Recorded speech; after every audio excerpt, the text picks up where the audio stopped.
ఒక అడవిలో చాలా జంతువులు కలిసిమెలిసి జీవించేవి. వాటిలో చిట్టి అనే చీమ చాలా తెలివైంది. ఎప్పుడూ కష్టపడుతూ తన పని తాను చేసుకుంటూ ఉండేది. ముందు జాగ్రత్తతో ఆలోచించి పనిచేసేది. ప్రతిరోజు తనకు కావలసిన ఆహారాన్ని తెచ్చుకొని నిల్వ చేసుకుంటూ ఉండేది.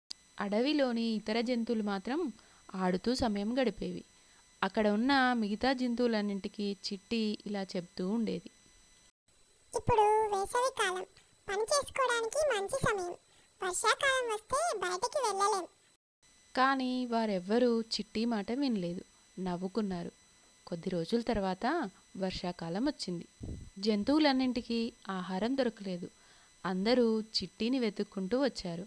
చిట్టి తన దగ్గరున్న ఆహారాన్ని అందరితో పంచుకుంది. ఈసారి ఆహారం నేను ఇస్తాను, కానీ ఇక ముందు మీరు ముందు జాగ్రత్తగా ఉండాలి.